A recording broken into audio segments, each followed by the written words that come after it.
Hello students, welcome back to this channel. Now we all know CMAT is all set to be conducted on coming 25th Jan. अब बहुत ही कम समय बचा है, उसी के लिए हम आपके लिए लेके आए हैं special strategies after consulting with our faculties. तो क्या है वो लास्ट 2 वीक की strategies, without wasting a time समझते हैं। To begin with, as we all know, CAT की आप अभी तक प्रिपरेशन कर रहे थे, अब सीमैट की आप कर रहे हैं। To make it easier for you, हमने वो सेक्शंस को फर्दर बाइफोकेट कर दिया है जिनमें से आपकी ऑलरेडी तैयारी हो चुकी है, उनमें से क्या करना है और क्या नहीं करना है। Here it is on your screen. QA है, LRDI है एंड VARC है। QA में the topics that you need to do and the topics that you need to skip. Right, to begin with, quantitative aptitude में आपको arithmetic topics करने हैं like percentage, profit and loss, average ratios, और skip करना है advanced CAT, that is level advanced CAT level की जो algebra and geometry आती है वो।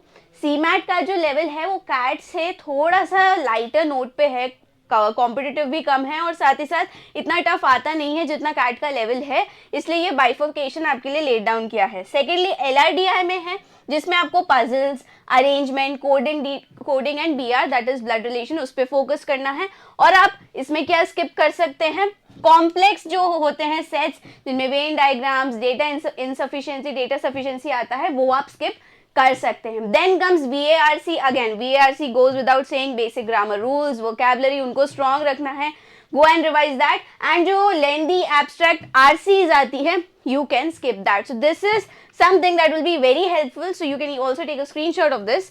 Then comes few other points, that is दो ऐसे सेक्शंस हैं जो बहुत ही नए हैं as and when compared to other management exam. वो है, सबसे पहला तो मास्टर आपको करना होगा इनोवेशन एंड एंटरप्रेन्योरशिप, जो सिर्फ सीमैट में पूछा जाता है, एक नया सेक्शन है। And then general awareness. General awareness को पहले पिक करते हैं। जनरल अवेयरनेस में आप स्टैटिक जीके पिक कर सकते हैं, goes without saying, like geography, right, history के अवार्ड्स, वो सब। एंड देन लेटेस्ट इवेंट्स में आ जाएगा, अगेन अवार्ड्स आ जाएगा। ये जो भी 5 to 6 मंथ्स में जो भी रिसेंट इवेंट्स है, जो हाईलाइट्स रही है, उनको आप रिवाइज कर सकते हैं। देन इनोवेशन और एंटरप्रेन्योरशिप के लिए again if you want we will come up with a detailed video. If you want do let us know in the comment section and we will come up with that. Then this goes without saying that you have to take mock tests daily. Why? Because giving mocks has so many benefits, because you will get to know your strengths, it will help you with your weaknesses, you will know the strategies that you need to apply with, and comes the most important, that is practicing past year papers.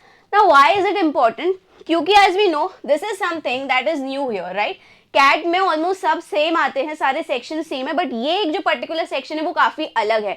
तो जब आप past year papers पे जाएंगे तो आप repetitive patterns note करेंगे। What kind of questions were asked in general awareness, similarly what kinds of questions were asked in this particular section that is innovation and entrepreneurship. Take a book, अब track record रखिए और देखिए रिपीटेटिवली क्या पूछा जा रहा है, and based on that you can prepare, you can revise, you can search, you can dig and prepare for those topics. So past year papers बहुत help करते हैं, so ensure you are doing these. Now comes setting a goal. Now what should be your goal? That you should be scoring 300 plus marks by now. We all know CMAT का पूरा paper 400 marks का है, so by this time आप 300 plus marks के लिए M कर रहे हैं। हर सेक्शन 80 मार्क्स का होता है, so ensure you are scoring above 60 in each and every section. So this should be your goal for CMAT exam.